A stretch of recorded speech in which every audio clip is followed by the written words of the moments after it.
নমস্কাৰ অপৰাধ নামৰ হৈতে ষ্টুডিঅ'ত মই প্ৰিয়ংকা সীমান্তৰ কাইটিয়াটাৰৰ বেৰ পাৰ হৈ অসমত প্ৰৱেশ কৰিছে জাকে জাকে অবৈধ বাংলাদেশীয়ে খুদ মহানগৰীতে 4 অবৈধ বাংলাদেশী আৰক্ষীৰ জালত পৰাৰ পাছত পোহৰলৈ আহিছে এই চাঞ্চল্যকৰ তথ্য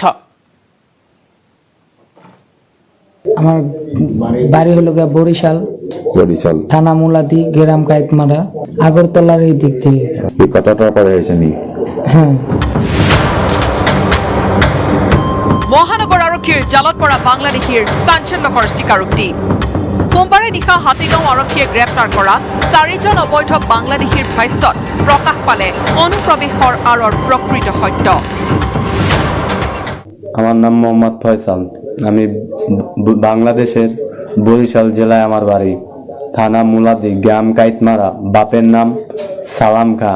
আমি আপনার কুমিল্লা দিয়ে আইছিলাম আগরতলার দিকে এইটো ফয়জাল খান বৰিশাল জিলাৰ ফয়জালে দৰ্জীৰ কাম কৰিছিল ঢাকা তাতে এটা দালালৰ সংস্পৰ্শলৈ আহিছিল ফয়জল প্ৰতিমাহে 20,000 টকা দৰমহাৰ চাকৰিৰ টোপ দি ভাৰতলৈ অনুপ্ৰৱেশৰ প্ৰস্তাৱ দিলে দালালটোৱে ধনৰ লোভত সহজে ৰাজি হৈ গ'ল ফয়জল ঢাকা একটা জব করতাম ক্যানিগঞ্জ দর্জি কাজ করতাম তাই আমি কিছু একজনের চক্রান্তে পড়ে আমি মানে কিছু লোভে আমার ইন্ডিয়া নিয়েছে ইন্ডিয়া নিয়ে না মানে ছাইরা দিছে কেৱল ফয়জলেই নহয় দালালটোক মুঠ 20,000 টকা দি ভাৰতলৈ অনুপ্ৰৱেশ কৰিবলৈ সীমান্তত উপস্থিত হ'ল আন 3 বাংলাদেশী যুৱক 4 যুৱকক ত্ৰিপুৰাৰ মধুপুৰ সীমান্তৰ কাইটিয়া তাৰৰ বেৰ পাৰ কৰোৱাই বাংলাদেশলৈ উভতি গ'ল ৰাজীৱ নামৰ দালালটো আমরা ঢাকা কাজ করতাম দালালের চক্রান্ত করিয়া ইন্ডিয়া আইছি মধুপুর দিয়ে আইছি আগরতলা হয়ে আছে না আগরতলা হইয়া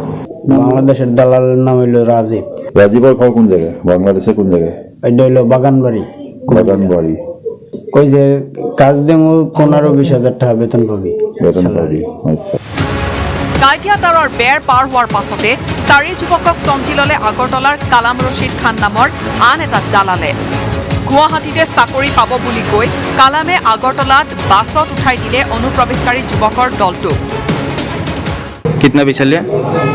20,000 दलाल का नाम क्या है কালাম रशीद खान कहाँ रहता है वो আগরতলা বেতে বর্ডার পার হতে কত দেয়া দিছে 20,000 দেয়া দিছে জি আর দালালে কত লৈছে দালালে 20,000 চারজনে শনিবাৰে গুৱাহাটীত উপস্থিত হ'ল এই 4 বাংলাদেশী অনুপ্ৰৱেশকাৰী দুদিন ধৰি লঘুনে ভোকে ঘূৰি ফুৰাৰ পাছত সোমবাৰে নিশা হাতীগাঁও থানাত ধৰা দিলেহি অনুপ্ৰৱেশকাৰীৰ দলটোৱে আমৰা না খায়া মানে ৰাষ্ট্ৰেৰ দিশা নিশা না পাই আমৰা পুলিশ স্টেশনে ধৰা দিছি ইতিমধ্যে হাতীগাঁও আৰক্ষীয়ে 4 অনুপ্ৰৱেশকাৰী বাংলাদেশীৰ বিৰুদ্ধে এটা গোচৰ ৰুজু কৰি আৰম্ভ কৰিছে তদন্ত সঠিক দিশত আৰক্ষীৰ তদন্ত আগবাঢ়িলে জালত পৰিব আগৰতলাত সক্ৰিয় হৈ থকা দালাল চক্ৰটো অন্যথা কাইটিয়া তাৰৰ বেৰৰ দৰে প্ৰহসনত পৰিণত হ'ব খোদ গুৱাহাটী মহানগৰীতে 4 অবৈধ বাংলাদেশীৰ গ্ৰেপ্তাৰৰ ঘটনা বশিষ্ঠৰ পৰা উৎপল হালৰ report news 18 Assam north east Goalpara জিলাৰ ৰংজুলিত সংঘটিত হৈছে চাঞ্চল্যকৰ হত্যাকাণ্ড গভীৰ নিশা ঘাটকে ঘৰৰ চোতালতে ডেগাৰেৰে হানি খুচি হত্যা কৰিলে এগৰাকী শিল্পীক আৰু পুৱা আৰক্ষীৰ জালত পৰিল পলাতক হত্যাকাৰী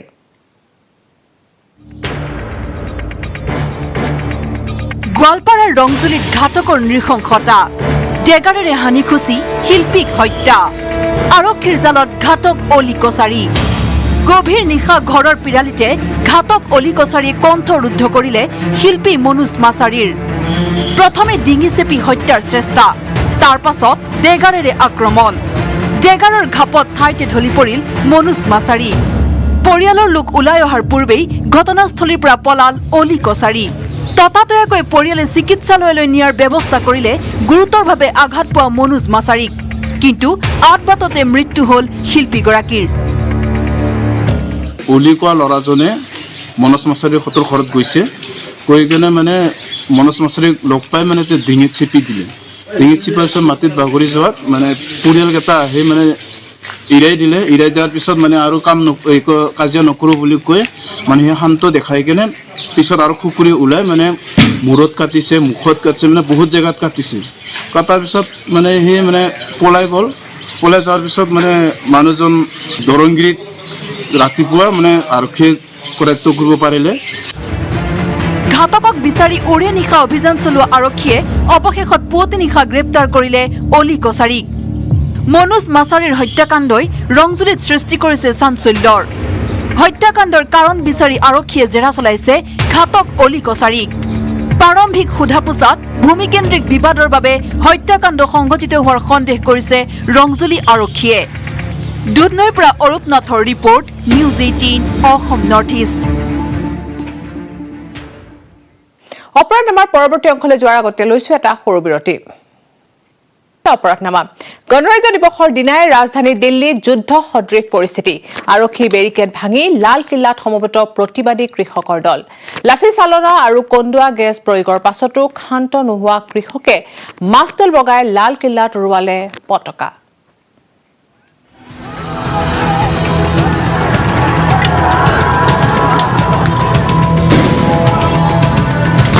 গণৰাজ্য দিৱসৰ দিনাই উত্তাল দিল্লী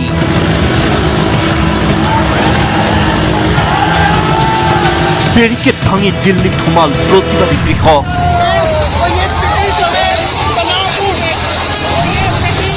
লালকিল্লাত সমবেত কৃষকৰ মিছিল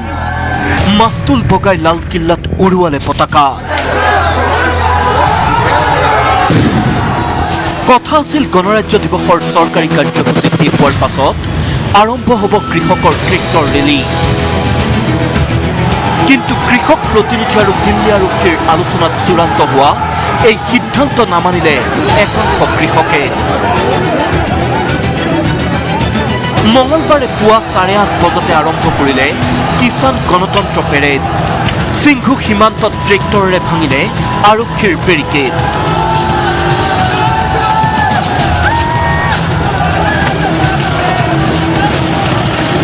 টিকৰি সীমান্তৰেও আৰক্ষীৰ বাধা উপৰাই আউটাৰ ৰিং ৰোডৰ দিশে আগবাঢ়িল কৃষকৰ ট্ৰেক্টৰ ৰেলী অনুমতি নথকাৰ পাছতো আউটাৰ ৰিঙত কৃষকৰ ৰেলী প্ৰৱেশ কৰাৰ পাছতে বাধা দিলে আৰক্ষীয়ে ৰাজধানীৰ ৰাজপথত আৰম্ভ হ'ল আৰক্ষী কৃষকৰ খণ্ডযুদ্ধ আৰক্ষীৰ লাঠি চালনাৰ সমানে শিল নিক্ষেপেৰে প্ৰতিবাদী কৃষকে উত্তপ্ত কৰি তুলিলে পৰিস্থিতি আহত হ'ল কেইবাজনো আৰক্ষী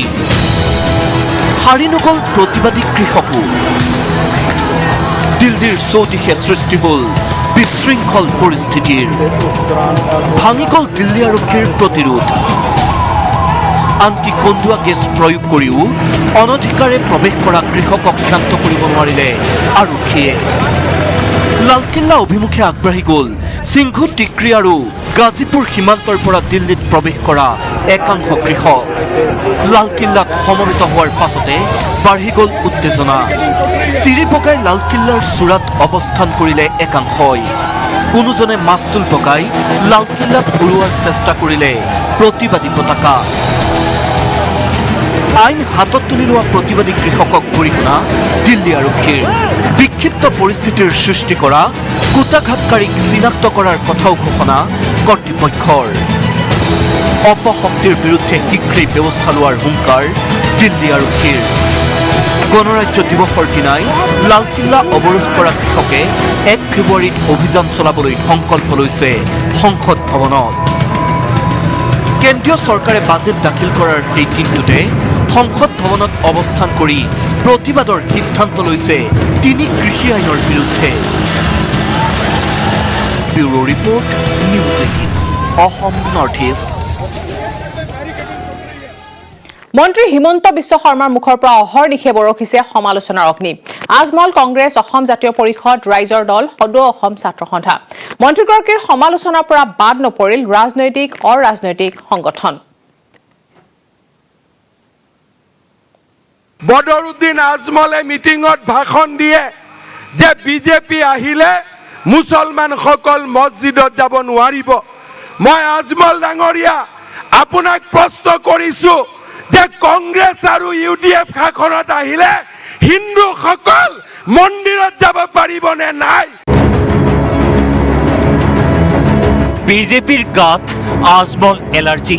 বদৰুদ্দিন আজমল মন্ত্ৰী হিমন্তৰ মুখত পুনৰ আজমল আখ্যান মই আজমল ডাঙৰীয়া আজমলক বিৰোধী শক্তিৰ ত্ৰাণকৰ্তা আখ্যা গোটেইবিলাকৰ টানকৰ্তা হিচাপে বদৰুদ্দিন আজমলকে মই দেখা পাইছোঁ। কংগ্ৰেছ AIDFৰ মিত্ৰতা আৰু নৱগঠিত আঞ্চলিক দলৰ ৰাজনৈতিক তৎপৰতাই এক প্ৰকাৰ শংকিত কৰি তুলিছে শাসকীয় বিজেপিক। এই কথাৰ উমান পোৱা গ'ল খোদ মন্ত্ৰী ডক্টৰ হিমন্ত বিশ্ব শৰ্মাৰ ভাষ্যত। মন্ত্ৰী হিমন্ত যলৈকে গৈছে তাতেই টানি আনিছে আজমল প্ৰসংগ। বাদ নপৰিল গণৰাজ্য দিৱসৰ কাৰ্যসূচীৰ সময়তো হিমন্তৰ মুখত আজমল আখ্যান। বদৰুদ্দিন আজমলক অসম জাতীয় পৰিষদ ৰাইজৰ দল কংগ্ৰেছৰ ত্ৰাণকৰ্তা বুলিলে মন্ত্ৰী হিমন্তই। গোটেইবিলাকৰ টানকৰ্তা হিচাপে বদৰুদ্দিন আজমলকে মই দেখা পাইছোঁ। তেওঁলোকৰ আদি আৰু অন্ত দুয়োটাই বদৰুদ্দিন আজমলতে সীমাবদ্ধ হৈ আছে। ইফালে জাতীয় পৰিষদৰ সভাপতি লুৰিণজ্যোতি গগৈক সমালোচনা কৰিবলৈ গৈ আছুক তীব্ৰ কটাক্ষ মন্ত্ৰী ডক্টৰ শৰ্মাৰ। আছু নেতাসকলক বিচিত্ৰ আখ্যা মন্ত্ৰী হিমন্তৰ। অসমত চৰকাৰ পুনৰবাৰ বিজেপিয়ে গঠন কৰাৰ পাছত কঠোৰভাৱে জনসংখ্যা আইন প্ৰযোজ্য কৰা হ'ব বুলিও সদম্ভ ঘোষণা কৰে মন্ত্ৰী ডক্টৰ হিমন্ত বিশ্ব শৰ্মাই। নগাঁৱৰ পৰা নীলোৎপল বৰাৰ report, news 18 Assam north east. জল সংকটৰ বিৰুদ্ধে নিউজ 18ৰ মহাসংকল্প। নিউজ 18ৰ বিশেষ আয়োজন ৱাটাৰথন, হাৰ্পিক আৰু নিউজ 18ৰ কেম্পেইন মিছন পানী।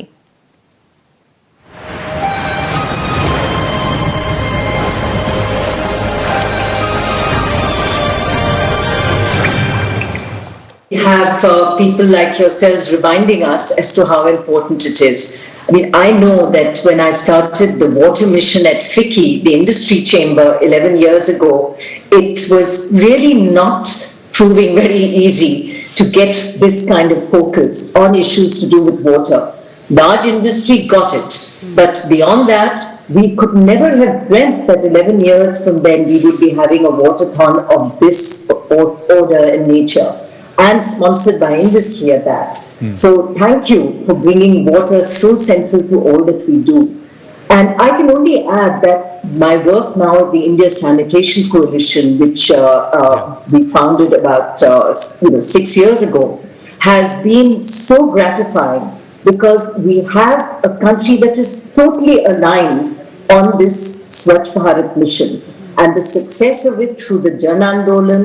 the provision of toilets, has been something which India must celebrate. And what we do with the India Sanitation Coalition is document the successes so they can be replicated and make sure that we can celebrate these through awards, etc.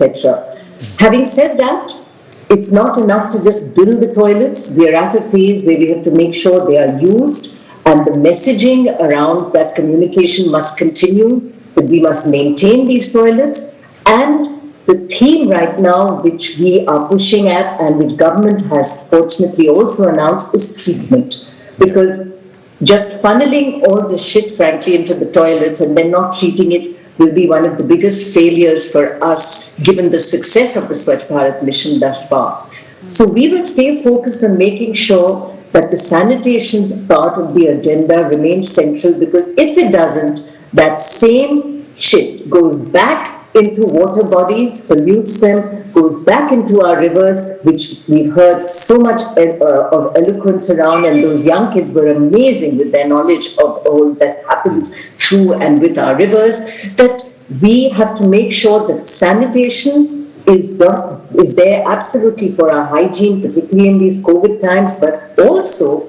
protects our water bodies if we can get that treatment right. And then, of course, water conservation, which comes from treated water. Once you get the sewage treated, that water is ready for reuse. And using it in all the ways we've heard, whether it's the grey water from your tap at home or this treated water, which goes back into cooling power plants or horticulture, is all part of what we must bring back. We have to be able to reduce our use of water. Right. For the 3 R's, we have to make sure that we can recycle it. We have to make sure that in our conservation effort, it's all about reduce, reuse, and recycle. Nainaji, please stay with me. Amish has got to leave us, but I have a quick question with you, Amish. Hi, this is Anand here. I just wanted to ask you, are you going to write something about a water warrior? Are you going to make that a story which people will read? Because, your devs are somebody who are making us understand us. I've just finished reading what you wrote about the hero who saved the Somnath temple. So from there, I'm asking you, are you going to write something about water warriors, about Jal Yodhas, those who fought to preserve water in our system? Anand, I'm glad you asked this question. Actually, I have a story in mind on the Varaha avatar, which was actually in many ways, if you look at it, he was an environmentalist. He fought a battle to save Mother Earth, because in our perspective, the environment is not a resource to be exploited. She's a goddess to be worshipped. And even in the Shiva trilogy, my first series, I made a plea for environmentalism out there, because one of the side effects of the Somras was the drying up of the sacred Saraswati river. And I'm delighted that you guys are doing a program like this, because a lot of it, India is essentially a bottom-up country. Only when people are convinced will things change. It's not a top-down country. We're a bottom-up country. And